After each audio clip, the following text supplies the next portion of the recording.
Having a good and reliable way to structure my weeks, I've seen, has played a huge difference when it came to achieving my goals faster, because it's so amazing to always know exactly what I should be doing, when, and to also know that it is the right thing to achieve my goals the fastest way possible. Now, here is the thing.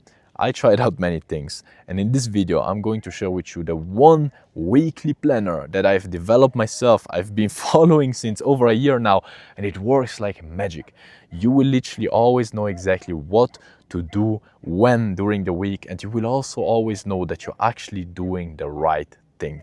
Now, first things first, why is planning your week so crucial? Well, because if you just plan your day, for example, you're just looking at what you are going to do the next day, but you don't really know if that is the best thing you can do for the bigger picture, for your bigger goals. And so when you just plan, the next day you're very narrow-sighted and you're losing the bigger picture, and you're not making sure that you're actually achieving your goals in the long term.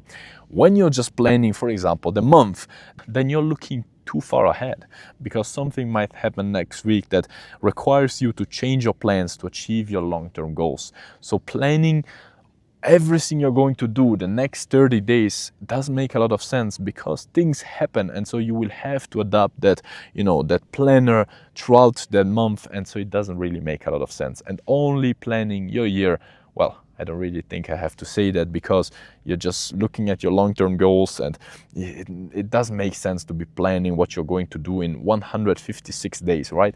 Doesn't make sense. Things will happen, things will change, and so you're going to lose a lot of time to try to change up your whole plan. And that is why planning your week is actually the perfect time frame, because you're not too narrow-sighted, but you're also not looking too far, so that things will change so much, and so that it doesn't really make a lot of sense to plan everything. So what I like doing is having my long-term goal, obviously my vision, then my goals of the year, so the bigger things I want to achieve in the next year that would make it the best year of my life. And then I have some goals of the month, like some sub goals that would get me to basically get closer to those long-term goals of the year. But what I actually plan specifically is my week, and I plan it in very great detail, and I will share with you in just a minute or so how to do it, because that's when you're actually going to have the perfect time frame to plan exactly and get towards those monthly goals, and therefore achieve your goals that you've set yourself for the next year. Now, what do we actually want out of our weekly planner? Now, obviously, I want to have a clear structure, because I don't want to be there having to figure out, okay, next day, okay, what I should be doing, like every day, always trying to figure out, okay, what should I be doing next? What's the best thing I can do? No, because I've already planned it that week based on my monthly and yearly goals. And then I want it to basically make my daily plan faster. I don't want to be there spending every day 30 minutes in the evening trying to figure out, okay, what's the best thing I could be doing, but tomorrow I have that other thing planned, and in 3 weeks, no, and like in 2 days I have that other thing planned, like how can I make this all happen? No, I've already planned it throughout my week, and so my daily planner literally takes me 3 minutes. I just look at my weekly planner, I write down things, and if I have to add something or adjust, I just adjust it a little bit, but it takes me literally 5 minutes or less. Now, how does my method actually look like? First things first, I do it on Sundays. Why on Sundays? Well, because it's the last day of the week, and so I've already done everything I had to do that week, and so I learned my lessons of the week. I did the things I had to do. If I didn't, now I know what I should be doing next week, and I basically have finished off that week, and I prepare myself for the next week. Why don't you want to do it on Monday? Well, it's very simple, because on Monday the week has already started, and so you don't want to start the week or a day. That's why I highly recommend you to never plan your day the next day, but plan it always the day before. Is you're going to be there already, like not knowing what to do, and the day has started and you don't really know what you should be doing. So plan it the week before, but plan it at the end of the week. So that's why I do it on Sundays. Now, the first actual thing I do when I plan my week is reviewing my weekly lessons and my weekly wins. So every single day, every evening actually, I write down the lessons of that day and the wins, because we want to learn over time, right? We don't want to be making always the same mistakes over and over and over again. And we also want to know what we're doing well, and we want to continue doing so well. So what I like doing is basically writing down the lessons and the things I want to be improving every day, so that at the end of the week I review them and I ask myself, okay, how can I actually improve next week? How can I stop making these mistakes? What things do I have to do to basically improve over the long term, learn from my mistakes, and also what things can I keep doing that I'm already satisfied with, that I'm doing in an amazing way. And the third thing I do, and this is where the actual magic happens, is I follow what I like to call the role journaling method. So what I do is basically I take out my journal, which I've already opened because I have been reviewing my lessons and wins, and I write down all my roles. So all the roles that I have, right? You probably right now also have different roles in your life. So you may be a friend, you may be a family member, you may be a student or a worker, a co-worker, you may be an entrepreneur, you may be someone on self-improvement, you may be an athlete, you may be, write down all of your roles. And then for each role, I want you to write down the one most important thing you can do that week to basically get closer towards your goals for that role. So, for example, let's say that I am a student, right? I go to university, study biomedicine. And so one of my roles is being a student. Now, next week, I might have an exam. So obviously, the most important thing I can do that week, right, is study for that exam. All the other things, maybe sending that thing or looking at that other thing or reviewing that other project, all those bullshit things, they can all wait. What I like to ask myself is, if I had to do only one thing, I could do only one thing to fulfill that role at best, to achieve my goals for that specific thing, right? As a student or as an athlete or whatever, at best, what would that thing be? If you start, giving yourself 3, 4, 5 actions for each role, you will start, prioritizing bullshit things. I tell you the truth. Most of the time, we have to do less rather than more. And it's all about doing the right thing. So for example, as a YouTuber, the most important thing I have to do this week is filming amazing videos. So that's a thing that might take me maybe 1, 2, 3 hours, right? But that's the most important thing I have to do that week. The other things are all side tasks. They're not really that important. So always make sure that you're giving yourself one, maximum 2 things for each role. But I would highly recommend you to do just one. Now, another thing we need to understand is that work-related task is not a habit, right? Every single day I read, for example, about 1 hour a day, or I take my cold shower, I eat in a specific way, I follow my workout plan. Those are not that one task for each role.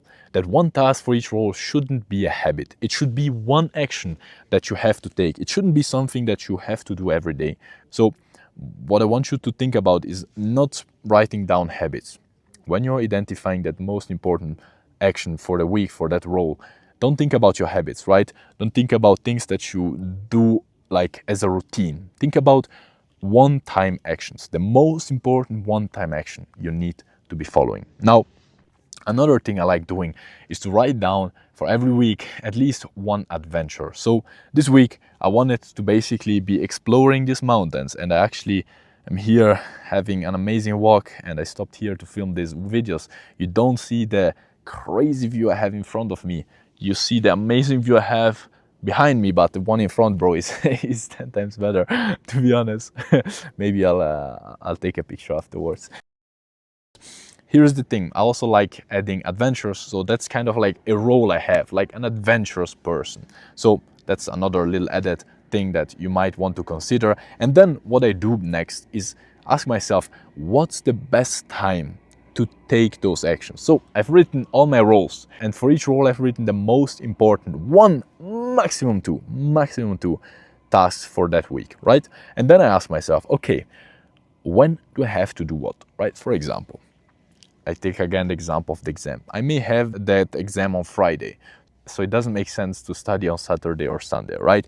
Or I may have that other thing I have to do, which makes the whole plan change, which makes everything, get into a specific rhythm. So very often it makes sense to look at your life and ask yourself, what is the ideal order to be doing those things? And so also other things that need to be done at a specific day or before a specific date. So make sure that you also, put them in the right kind of order. Now, another thing I like doing is writing down more, not work related, but like fun social things, right? For example, you want to remember that you have that social gathering on Thursday. Write that also down on your weekly planner, but maybe not in the work related section. I have a little section on the side where I write more like the social things I want to be doing. I don't see those things as work related, and so I don't count them as my 1 or 2 maximum work related things.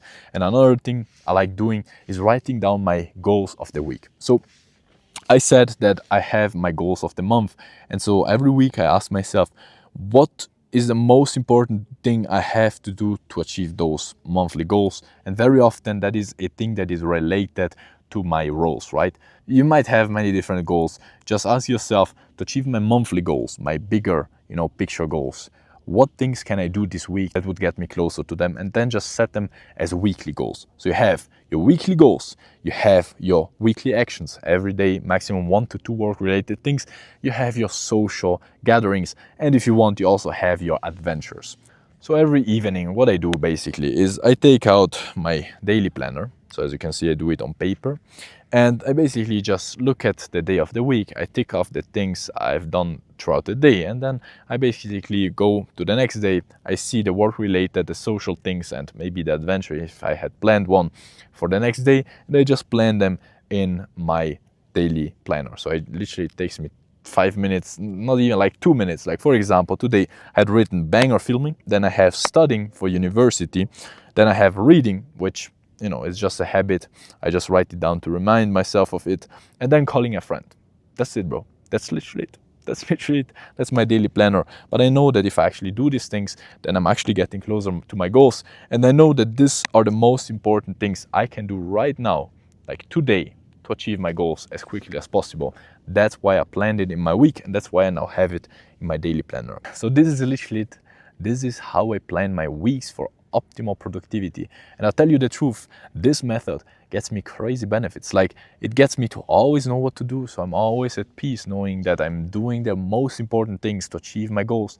It doesn't, make me lose myself in the bigger picture or just getting too narrow-sighted with just planning my days. It keeps me with the perfect time frame to plan things. Also, it makes me always feel like I'm doing the right things to get towards my goals. It makes me always, plan my days in 5 minutes. Doesn't take me a long time. I don't have to do that guesswork, and it's just amazing. It over the long term, you will see that you will start achieving more and more and more and more goals if you actually follow it. And it's just an amazing feeling to see that you're actually progressing, to start ticking off your goals of the weeks, the tasks, and seeing that you're actually achieving those monthly goals. And when you're actually achieving them, then you're actually getting closer towards the bigger picture, right? The goals of the year, and then you tick them off too, and then you have like achieved what you wanted to achieve, and you finish that year feeling amazingly well, bro. So well, so satisfied. And with time you start seeing how you have been progressing throughout the years, and you just feel amazing, like always in the right momentum, always doing things, always progressing. And this one tool I shared with you today really helped me a lot to achieve that. Now, if you have any further questions, any struggles, you want my personal help with anything in your self-improvement journey, you can get it for free by literally booking a free coaching call. You have a link in the description down below where you can go and check it out. Now, I really hope this video helped you out. If it did, and if you liked it, make sure to leave a like and to subscribe to not miss on my future videos. And if you also feel like you're not really satisfied with what you have achieved this year, because you feel like you didn't do the things that you really wanted to be doing, I highly recommend you to check out this video. It will literally show you step by step how to actually end this year, even if you haven't started it in the best way possible. End it in the best way possible and start next year with the right momentum, feeling satisfied about yourself. So go and check it out if you're interested in that.